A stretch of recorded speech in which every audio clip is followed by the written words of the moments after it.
everyone. I welcome you to a third episode of the Blends of the Virtual World, the India edition. And a special welcome to all existing members of the Blend and also to the ones who are yet to join the Blend family.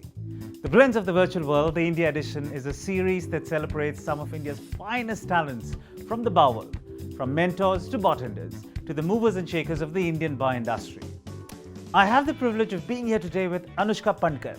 Anushka currently works as the sommelier for one of India's finest hotel groups, the ITC Hotels, and is placed at the ITC Maratha in Mumbai.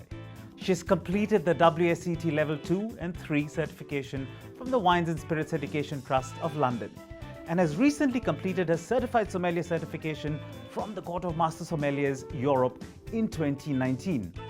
Anushka is also the winner of the Indian Sommelier Championship 2019, a competition held annually to recognize the best amongst beverage professionals participating from all over the country.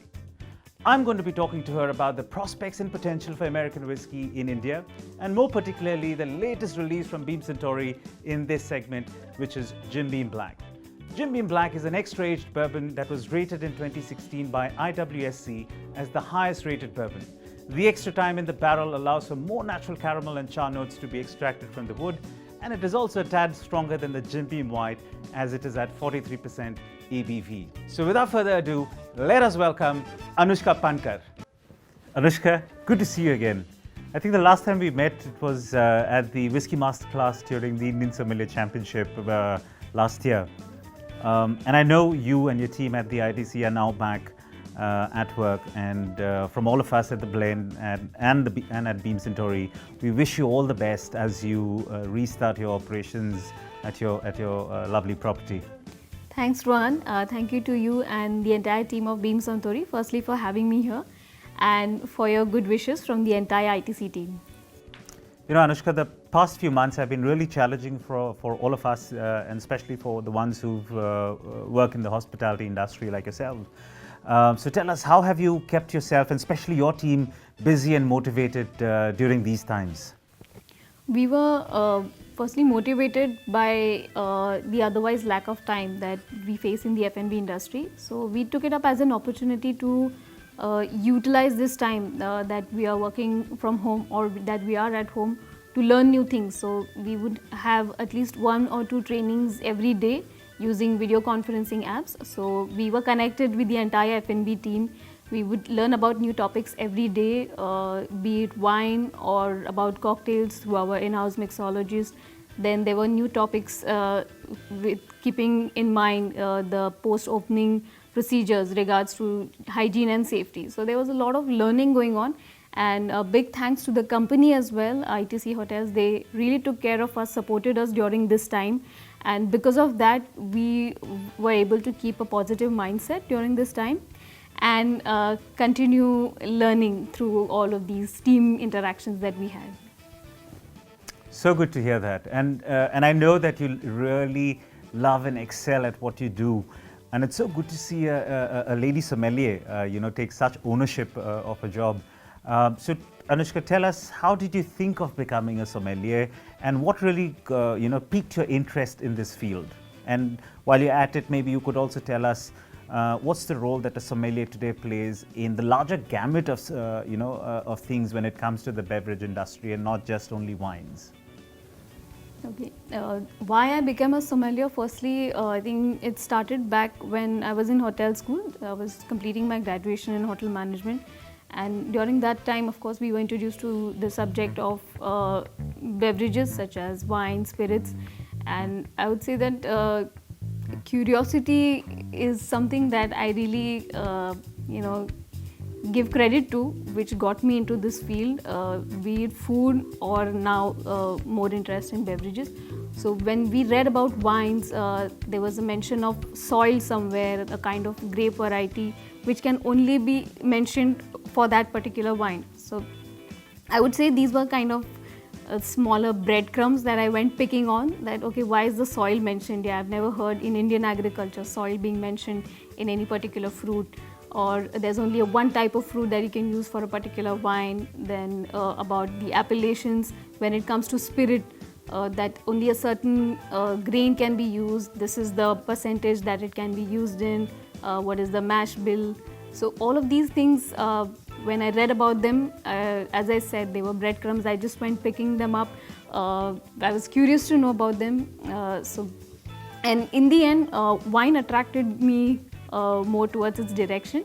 I do love spirits and knowing about spirits, but I thought maybe the flair that you require in mixology is something I might not be able to fulfill. But yes, wine is something that I can really say I got passionate about at that time. You know, I remember when I met you at the Indian Sommelier Championship, and I remember the flair that you brought in, especially when you were doing the cocktail bit. So I don't agree with the fact that you don't have the flair for cocktails. I think you definitely have the flair for cocktails. And I love the fact that you've got a great taste palette. I think that really lends itself to every time that you're doing cocktails. Anushka, I think a big part of the success that we've seen with restaurants and bars, and especially when we talk about some of the world's best bars or best restaurants, and for a chain like yours that has some of the best Indian restaurants in the world, it all boils down to the team that makes these restaurants and the operations possible, right? Be it the front of the house team or the back of the house team that work in tandem to make all of this possible. What do you think is important when it comes to building such a team together to run such successful places? Firstly, to build a successful team, I think trainings are absolutely important, whether it be about the knowledge about the beverage itself for the bar team, or the procedures and the techniques. So there should be a certain finesse in the way things are executed. So trainings firstly, and secondly, within the team there has to be trust as well as discipline. So discipline to carry out your own duty, and the trust to on each other. It's like if one domino falls and then they all go falling around. So you trust each other and be self-disciplined so that you are able to work in tandem, as you said, and run the bar operations every day and night. And for a good team, I think camaraderie is the most important factor that will keep it glued together. You know, I love that analogy that you've used about dominoes. It's so true, because our industry is so interdependent, and especially for floor operations, even the smallest, what we often think of the smallest person in the system, his or her role is so important in creating that overall experience, right? Well, moving on from talking about things on the shop floor, let's talk a bit about your interest. And I understand that a few years ago you did visit Bourbon County in Kentucky, and I believe you visited one of our other bourbon distilleries, which is Maker's Mark, one of the bourbons that we craft very proudly in Kentucky. Tell us some of your recollections from that visit to Maker's Mark. That visit was, I think, back in 2016, and it was an experience of a lifetime, I would say. Firstly, I was in great company. We were 10 Indian beverage professionals, all experts in their own way. So I had a great time, plus I got to know them and learn a lot from them as well. As for the distillery visit, I think it was an outstanding experience. Maker's Mark is huge. It is beautiful. The building structures are, I would say, sort of old world, and I even like the spaces in between. There was a lot of greenery, a lot of open spaces. The people were very warm.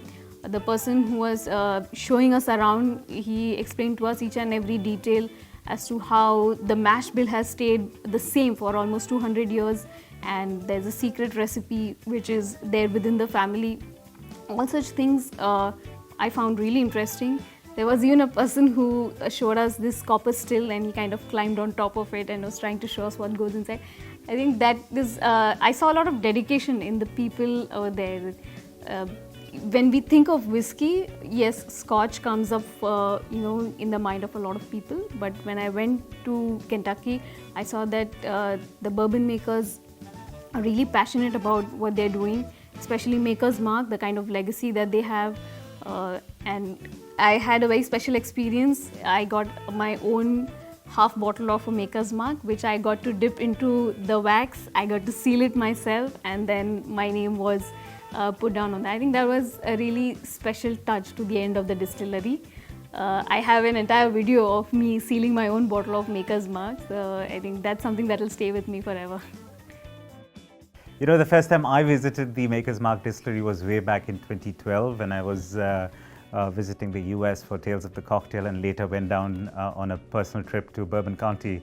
And I can surely say that my trip to Maker's Mark was one of the highlights of my time that I spent in the US. What a beautiful distillery. And I think when you travel throughout Bourbon County or the rest of Kentucky, what you come to realize the amount of history and heritage that bourbon as a category really has, right? What do you think really stands out for you when we talk about the history and heritage of American whiskey? I would say for American whiskey, I think they have been extremely fervent, fierce, I would say, right from the get-go to establish this category. And that is something that has brought this American whiskey category to the world right now. Speaking about things like prohibition, and there was a lot of immigration even before that. So keeping in mind the kind of changing social landscape of America, I think the way bourbon makers and distillers have stuck to their traditions and have tried to keep things as consistent as possible is something that has attracted more and more people towards the bourbon whiskey category. You know, by the mid 1800s, Kentucky alone had about 2,000 bourbon whiskey distilleries, and that number today perhaps represents the total number of distilleries across the whole of the United States. Yeah, amazing, no? So moving on, coming back to the brand that we are talking about today, and in a while from now, you and I are going to taste it. Is Jim Beam a big moving brand at your menu? Does it find represented in cocktails or in other formats of drinks that you serve at your bar, at your hotel, Anushka? Yes, I would say amongst the bourbons, Jim Beam is a very fast-moving whiskey, I would say. We do utilize it in some of the classic cocktails, and which are bourbon-based, and they have a fantastic response. I'm so glad to hear that. I think, when it comes to a lot of classic whiskey cocktails, it's always been led by bourbon, right? I mean, if you look at the history of cocktails and the ones that have been around since the 17 or 1800s, so many classic cocktails from, rye whiskey in a Sazerac to, bourbon in cocktails. Some of the most loved classic cocktails are made with bourbon. And I think, it's so important to recognize this. Consumers today, it's so good to see consumers walk into a bar and insist on a particular brand or a style of bourbon in their drink that they're drinking, be it an old-fashioned or be it a Manhattan. Absolutely, completely agree with you. So, Anushka, I think consumers are constantly evolving, and a market like India, which happens to be the world's biggest whiskey market, we've seen a lot of traction build up for different categories of spirits, and more particularly in the whiskey industry, for the new age style of whiskeys that have been coming up. What do you think does this mean for bourbon as a category, as consumers start to become more discerning, as consumers start seeking out particular styles of bourbon or American whiskey? How do you think this plays out at your bar? I would say definitely the consumers are getting more discerning, as well as more brand conscious. They like a particular style, such as be it a Jim Beam Black or Maker's Mark. If they like that particular drink, they are actively asking for it, which I think is a good trend to follow, rather than just give me a bourbon or give me a whiskey. So there's a lot of scope for more bourbon sales in the F&B industry, and I think cocktails are also gonna drive the momentum for bourbon sales, because as you said earlier that bourbon is at the forefront of many cocktails, is the base spirit in many classics, And when people ask for, say, a Manhattan or an old fashioned, when they mention that I want it in Jim Beam, I think that is a step forward in more bourbon consumption. Talking about consumption, on that note, Anushka, why don't you and I move to the bar? Let's grab a drink, and I'm really excited to see what you're going to make for us at the bar. Absolutely, let's go ahead.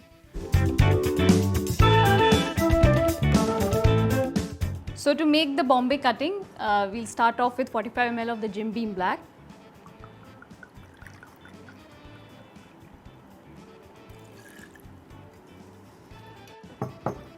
Next, we have some Cointreau, 15 ml. Then 15 ml of sweet vermouth. And then I have 15 ml of lemon juice. That looks really lovely. Now for the clarification, firstly I'm going to stir all these ingredients together and finish it off with the main ingredient, that's my ginger tea decoction. I've also added a hint of cardamom in it because apart from ginger, there's a touch of cardamom really spruces up the cup of tea. That's the black tea decoction with ginger and cardamom. Now what we're going to do is take 20 ml of milk into another container.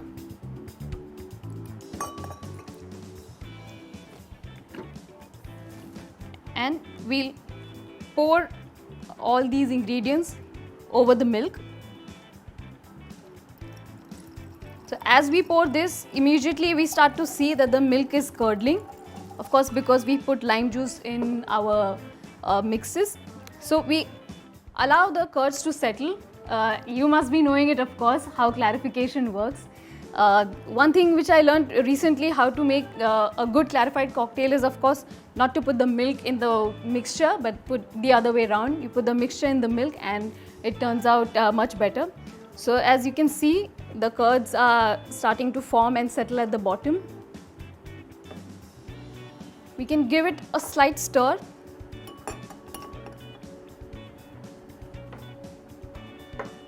Now to clarify the cocktail, I have, ideally this should be left on its own for a few hours or probably overnight or 24 hours depending on how big a batch you're making. But for the sake of this interaction, I'm gonna filter it right away. So we have a good enough curdling that's happened. So what I have here is, over the mixing glass, I have a mesh strainer, but I have also put a coffee filter below this, so that any small or minuscule particles of the curds, they do tend to get through the mesh strainer as well. So the coffee filter will catch all of them and we'll get a clear clarified cocktail.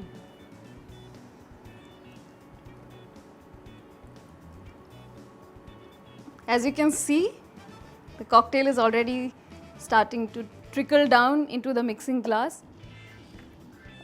What we have here is a messy looking mixture which looks like curd mixed up with some whiskey, but of course at the bottom you'll see you're getting some nice clear liquid.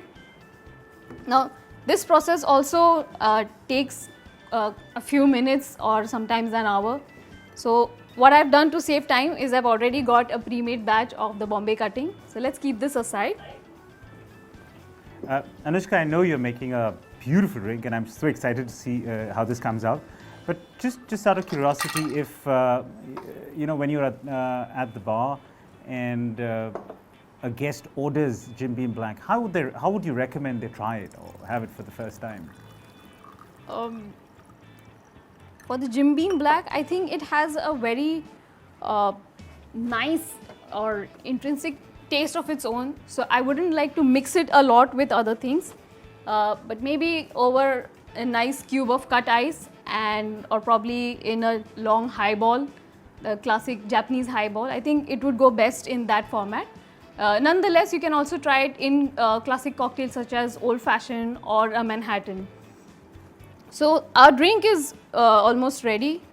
I'm pouring the pre-made Bombay cutting that I've got, and I'm going to garnish it with a small piece of cardamom. So why don't you try it and let me know how it is? Oh, this looks delicious. Oh wow, I think you really get that bit of that the cutting chai decoction that you've used in the Jim Beam is really lifting it up, and this is really nice butteriness that I think the whole clarification brings about.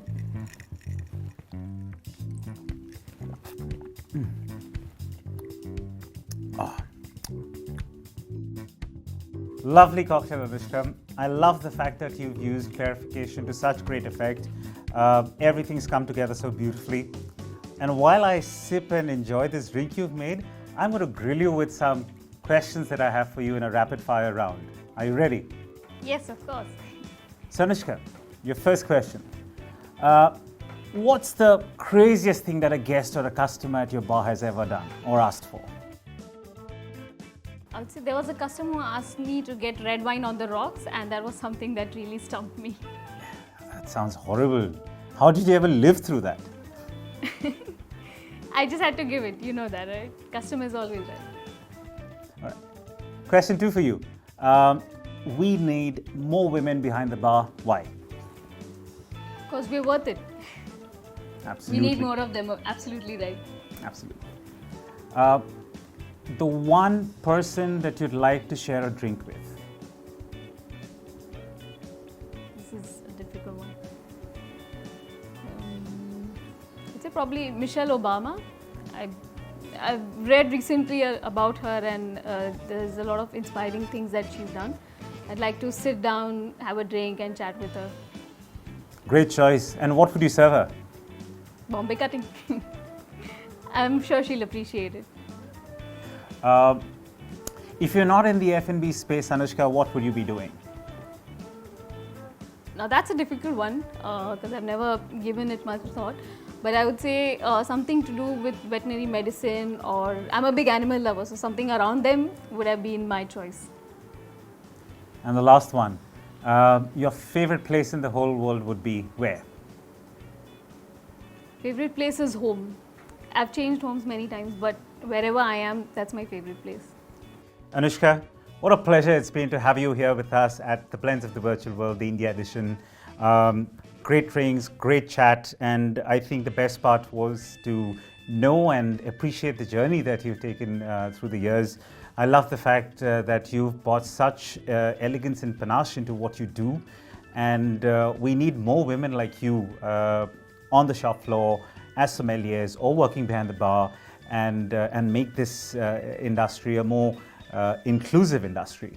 And I hope your story and all that you do as a part of your journey as a sommelier today and the years to come inspires a lot many more younger women to take up the cause of the F&B industry. Thank you for leading the way, and we wish you all the best from all of us here at The Blend. We wish you all the very best on your journey. Thank you once again, Anushka. Absolute pleasure having you here today. Thank you, Ron. Thanks a lot for inviting me and allowing me to have this great interaction.